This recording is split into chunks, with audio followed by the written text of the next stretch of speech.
Moi, c'est Billy, un passionné de Tool Watch qui a fini par créer Bebe Gear, une marque de montres-outils assemblée en France. Et justement, aujourd'hui, j'avais envie de vous parler d'un sujet qui me tient particulièrement à cœur, tout simplement la Tool Watch. Qu'est-ce que c'est exactement une Tool Watch et pourquoi je ne porte que ce style de montre? Alors déjà, le terme Tool Watch, ça signifie littéralement montre-outil. Donc, comme son nom l'indique, c'est une montre qui est pensée pour être un vrai outil pratique au poignet, pas juste un bijou ou un accessoire de mode, comme la plupart des montres aujourd'hui. Donc concrètement, une Tool Watch, en fait, c'est une montre qui est conçue pour durer, pour résister à plein d'épreuves, mais aussi qui peut être facilement réparée si besoin. Les toutes premières Tool Watch, c'était des montres qui ont été développées pour les militaires, ensuite pour les explorateurs, les aventuriers, bref, des gens qui avaient besoin d'avoir l'heure dans toutes les circonstances. Et une Tool Watch, ça se distingue aussi par son côté fonctionnel. En général, ce type de montre, il offre une ou plusieurs fonctions additionnelles en plus de donner l'heure. C'est pas toujours le cas. Par exemple, sur une Field Watch, on n'aura pas vraiment de fonctions supplémentaires par rapport à une montre classique. Et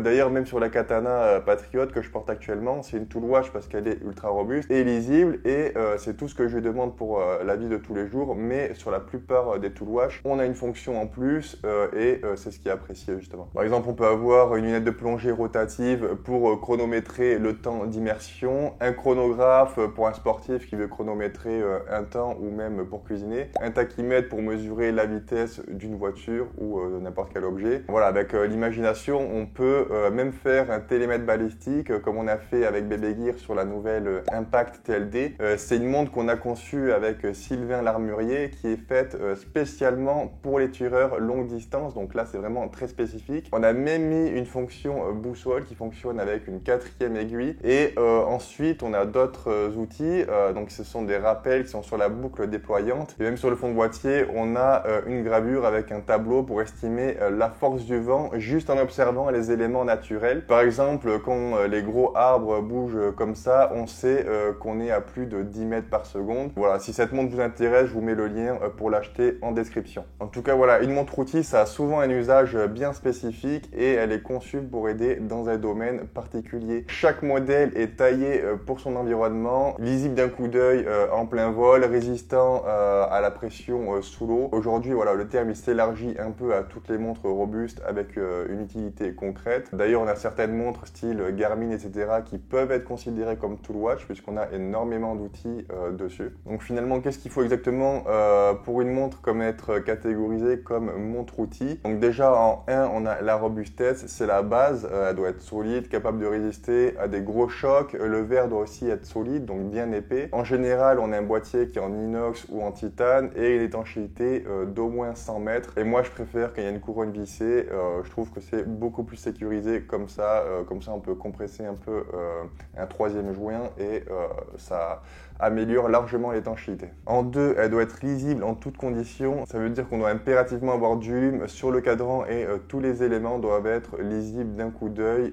Si tout est ultra chargé, qu'on doit regarder la montre pendant comme ça 5 secondes juste pour regarder l'heure, ben, c'est nul. Et en 3, c'est la réparabilité facile. Là-dessus, les montres mécaniques sont un peu mieux, je trouve, puisque même plus de 30 ans après l'achat, on pourra toujours faire réparer le mouvement. C'est pour ça qu'on a des vintage des années 1960 qu'on arrive encore à réparer, alors que quand un module quartz n'est plus produit et introuvable, ben, c'est compliqué de le réparer, voire impossible. On ne peut pas vraiment le remplacer par un autre et la montre ben, servira plus à grand chose à part de décoration, quoi. Et en 4, bon, c'est pas forcément obligatoire, comme j'ai dit, c'est le fait d'avoir une fonctionnalité spécifique grâce à une lunette tournante, une complication, un chrono, etc. Et moi, vous l'avez compris, personnellement, je suis un adepte inconditionnel des Tool Watch, je porte que ça au poignet. Même ma Garmin, ben, je la considère comme une Tool Watch en fait. Elle a pris des gros chocs d'ailleurs, elle résiste vraiment bien. Alors, il y a plusieurs raisons pour lesquelles je porte que ça. La première, c'est que je bouge beaucoup. Je suis un peu du genre touche à tout quand je suis dehors. Voilà, je fais de la randonnée, bivouac, bricolage, jardinage. Je vis à la campagne, en pleine nature, avec mes chiens. Donc, dans une seule journée, en fait, je peux passer de mon atelier ici un sentier à peine praticable en forêt pour ensuite scier des planches sur ma terrasse. Enfin, j'ai besoin d'une montre qui encaisse tout ça sans me broncher. J'ai pas envie de changer à chaque fois ma montre entre chaque activité. Voilà, avec une Tool Watch, j'ai pas besoin de me soucier si je dois l'enlever toutes les 5 minutes par peur de l'abîmer. Si je dois soulever des parpaings ou quoi, j'ai pas peur de rayer le bracelet à l'intérieur par exemple. Enfin, j'aurais vraiment 10 000 exemples où si j'avais une montre qui n'est pas faite pour ça, il faudrait que je pense à l'enlever à chaque fois et c'est pas ce que j'ai envie de faire. En fait, pour moi, quand on porte une montre outil au poignet, on a une certaine tranquillité d'esprit. En fait, on s'en fout d'abîmer ou rayer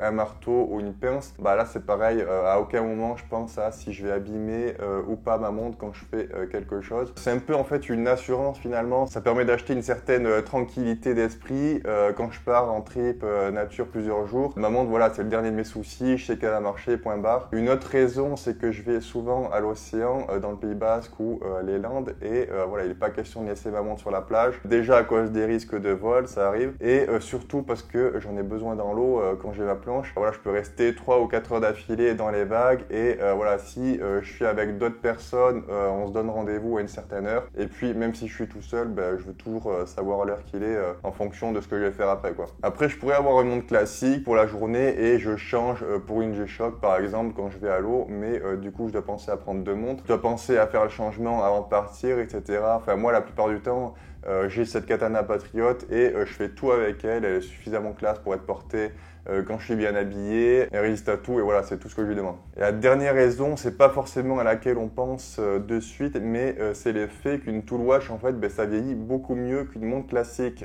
Elles sont pensées pour résister sur le long terme. Déjà parce qu'elles sont étanches, donc l'humidité, la poussière, les microparticules, ça rentre pas dans le boîtier et du coup l'intérieur du mouvement il est beaucoup moins agressé par le temps. C'est pour ça que quand on regarde les montres vintage qui sont encore en super état aujourd'hui, si vous regardez bien, en fait, c'est souvent des plongeuses. Les Seiko Diver, Rolex Submariner, des Citizen, elles ont parfois 40, 50 ans, elles tournent encore, même d'ailleurs, il y en a des fois qui sont retrouvées sous l'eau, elles fonctionnent encore après des dizaines d'années, elles sont, voilà, il n'y a même pas de corrosion ni rien. Même l'extérieur, il encaisse bien, puisqu'on a un boîtier plus épais, la couronne est souvent protégée par des garde-couronnes, donc là aussi, c'est beaucoup mieux.